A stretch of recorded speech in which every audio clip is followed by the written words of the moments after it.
જય મુરલીધર, હું આમાભાઈ આહિર છું. મારા આજના વિડીયોમાં આપનું સ્વાગત છે. કેમ છો બધા? મજામાં? આજના વિડીયોમાં મારે વાત કરવી છે અસામાજિક તત્વોની, કે જે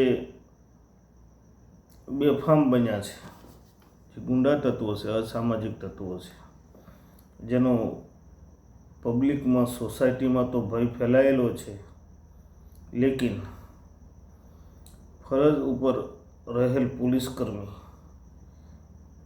ઉપર પણ હાથ ઉપાડતા અચકાતા નથી. પોલીસની વાન ઉપર પણ પથ્થરમારો કરતા અચકાતા નથી. જે આ દેશના કાનૂનને ચેલેન્જ આપે છે, પોલીસને પડકાર ફેંકે છે, એવા અસામાજિક તત્વોની મારે વાત કરવી છે. હમણાં તાજેતરમાં એક ઘટના બની છે પાટણ જિલ્લાના ચાણસ્મા તાલુકાના જીલિયા ગામમાં. 15 માર્ચના રોજ 15-20 અસામાજિક તત્વોનું ટોળું ભાવેશભાઈ રબારીના farm house, state of Ramadhani farm house તરફ ઘસી આવે છે. જ્યાં પોલીસની એક PCR વાન 112 જનરક્ષક પહેલેથી જ ત્યાં તૈનાત હતી. 15-20 અસામાજિક તત્વો, ગુંડા તત્વોનું ટોળું, હાથમાં તલવાર, લાકડી, પાઇપ ને ધારિયા જેવા હથિયારો લઈને ફાર્મ હાઉસ તરફ ઘસી આવે છે. મધ્યરાત્રિના બરાબર 12 થી 12:30 વાગ્યાના ટાઈમે બરાબર જળ, જીવન, પશુ પક્ષી બધું જપી જતું. જીલિયા ગામે અંધારાની ચાદર ઓઢેલી હતી. એવા ટાઈમમાં ટોળું ઘસી આવે છે. કહેવત છે ને કે 12 વાગે તો નદીના જળ પણ ઝંપી જતા હોય છે. નદીમાં વહેતું પાણી પણ મધ્યરાત્રિના સમયે એકવાર તો 1 સેકન્ડ માટે તો થંભી જતું હોય છે. આવું વડીલોનું કહેવું છે. એવા ટાઈમે અસામાજિક તત્વોનું ટોળું ભાવેશભાઈ રબારીના ફાર્મ હાઉસ તરફ ઘસી આવે છે અને તોડફોડ કરવાનું ચાલુ કરે છે. ઉગ્ર બને છે. ગેટમાં તોડફોડ કરે છે, દિવાલોમાં તોડફોડ કરે છે, લાઇટિંગ વગેરે તોડફોડ કરે છે. ત્યાં રહેલી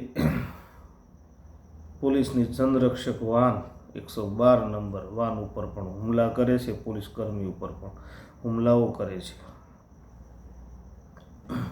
પોલીસ ત્યાંથી નીકળી જાય છે. ગુંડા તત્વો, અસામાજિક તત્વો બેફામ બને છે.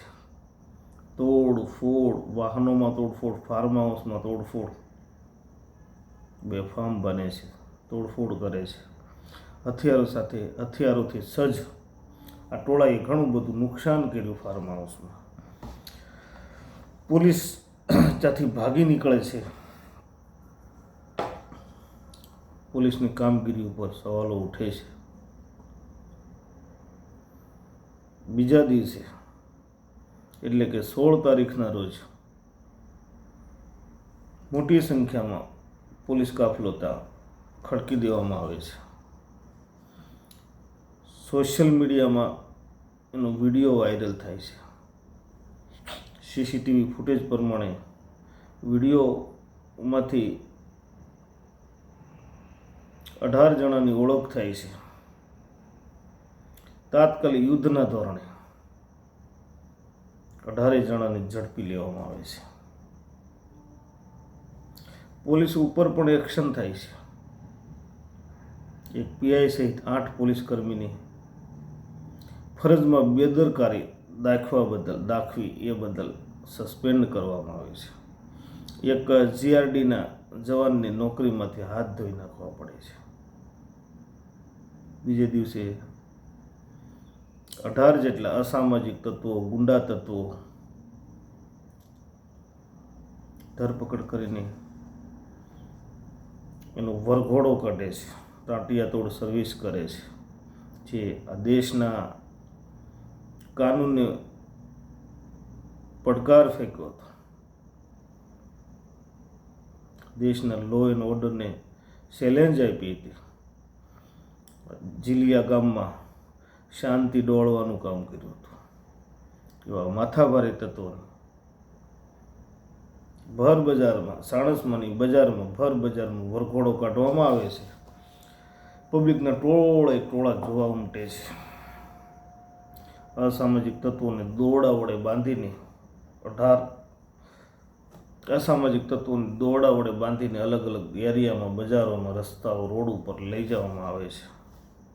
સર્વિસ જબરજસ્ત થાય છે. હું ગુજરાત પોલીસને સલામ કરું છું કે આવી જ રીતે સર્વિસ થતી રહે. અસામાજિક તત્વોને સજા રૂપે આવી રીતે હંમેશા વરઘોડા કાઢતા રહ્યો તો આવતીકાલનો વ્યક્તિ આવી રીતે કાનૂન હાથમાં લેવામાં ડરશે. અને કોઈ માણસ આવી રીતે એક ગેરકાયદેસર મંડળી રચીને એક ટોળું ભેગું કરીને કોઈ જગ્યાએ લડાઈ કરવા, ધીંગાણું કરવા નહીં જાય. કાનૂનનો ડર લાગશે, કાનૂનની બીક લાગશે. હું હર્ષભાઈ સંઘવીને, આપણા નવયુવાન ગૃહમંત્રીને પણ અભિનંદન આપું છું, થેન્ક યુ કહું છું કે જેણે પોતે અંગત રસ લઈને આ અસામાજિક તત્વોના ટોળાને તાત્કાલિક યુદ્ધના ધોરણે ધરપકડ કરાવરાવી. હું પાટણ જિલ્લાના એસપી શ્રીને પણ ધન્યવાદ આપું છું કે જેમણે મોટી સંખ્યામાં પોલીસનો કાફલો ત્યાં ખડકી દીધો. અસામાજિક તત્વોને સીસીટીવીના ફૂટેજમાંથી ઓળખી કાઢીને તમામની ઉપર કડા એક્શન લેવાય છે. ફાર્મ હાઉસમાં લઈ જવાય છે. ઘટનાનું રિકન્સ્ટ્રક્શન કરાય છે. ટાંટિયા તોડ સર્વિસ થાય છે. માફી માગતા રોડ ઉપર ચલાવાય છે. રેલી કાઢવામાં આવે છે. વરઘોડો કાઢવામાં આવે છે.